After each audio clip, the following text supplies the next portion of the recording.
of the most bewildering facts of our current moment is how quickly everything moves. For example, do you remember the latest New York Times hit piece on Brett Kavanaugh? The one where they found a brand new accusation of sexual misconduct, but then later had to admit it was all a sham. When did that happen? It feels like about a year ago, but actually, no, it was just last week. That's the Trump-era news cycle for you. Scandals that used to go on for months now seem to end in hours. Nothing illustrates that better than this bizarre Ukraine story that we're all living through. So a week ago, no one had even heard of it. Last night, we were on the brink of impeachment because of it. And now, it seems to be over already. Just to bring you back and remind you what just happened, the same angry news anchors who brought you Stormy Daniels and the Russia hoax now wanted you to know that Big Orange's days in the White House were finally over. Why? Because Trump, they said, threatened to withhold military aid to Ukraine, and it's essential that we send military aid to Ukraine for some reason, but Trump was going to withhold it unless they did something bad to Joe Biden and his family. Basically, it was an extortion plot against Ukraine, and that's a crime, the news anchors shouted. A crime! Trump was finished! Well, this morning, they turned out to be wrong. Actual evidence emerged, and it contradicted what they told us yesterday. The administration released a transcript of the president's phone call with the Ukrainian head of state, and it shows none of the things the news anchors claimed it would show. Read it for yourself. Don't trust us. It's right online. Try to find the extortion in there. There isn't any. Trump never even mentions military aid. Well, yes, they're saying now, but he asked a foreign government to investigate an American citizen, and that's immoral. Okay. Was it immoral when 3 Democratic senators wrote a letter to Ukraine just last year demanding investigations into Trump? No answer on that question, weirdly. We'll tell you if we hear back. Instead, now they're telling us that the transcript of the phone call can't be real. It must be doctored. Watch Chuck Schumer and Adam Schiff spin their conspiracy theory last night.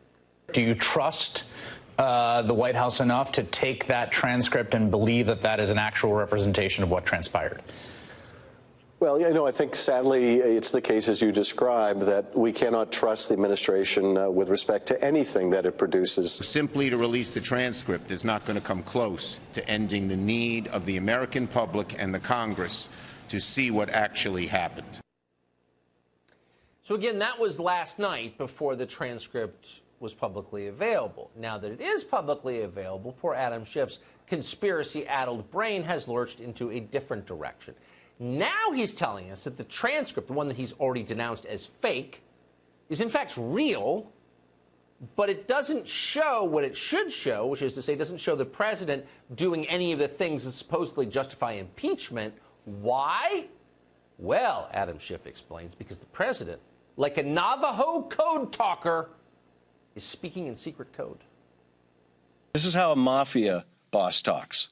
What have you done for us? We've done so much for you, but there's not much reciprocity. I have a favor I want to ask you. And what is that favor? Of course, the favor is to investigate his political rival, a classic mafia-like shakedown of a foreign leader. So, we're not psychiatrists here, but honestly, Adam Schiff's a nutcase. It's true. It's hard to believe he's in Congress.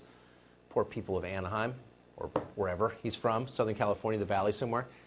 It's hard to believe he's actually in Congress. He's actually a committee chairman, believe it or not. Too bad the 25th Amendment doesn't apply to members of Congress. But to be fair, most Democrats are not anywhere near as crazy as Adam Schiff, not even the same ballpark. They're just very cynical, extremely cynical, more cynical than you've ever thought of being. For example, watch Congressman Al Green, who's not stupid or crazy, explain what's actually driving impeachment. Watch this. Are you concerned that impeachment talk may actually help the president's reelection? I'm concerned that if we don't impeach this president, he will get reelected. I'm concerned that if we don't impeach, he will get reelected. I'm concerned that democracy could happen.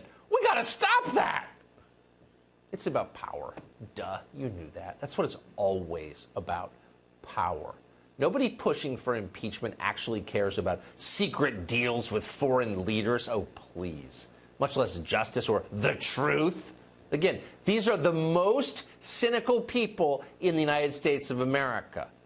What they care about, and you knew this already, was winning the 2020 presidential election. That's all they care about. Getting their mitts on the levers of power and exercising power for its own sake.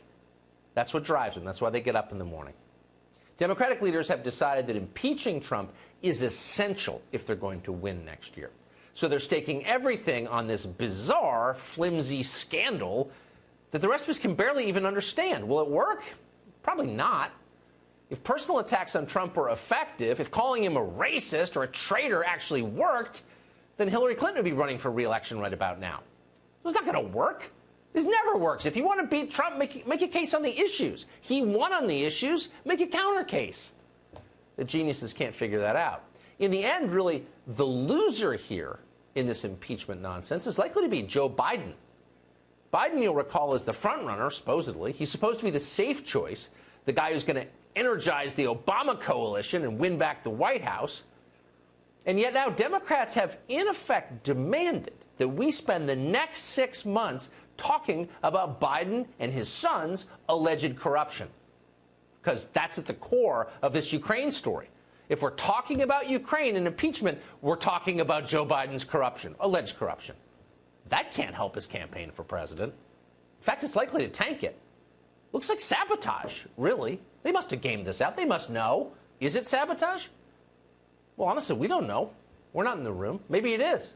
Or maybe Democrats have just become so obsessed with destroying Donald Trump that they're destroying themselves accidentally.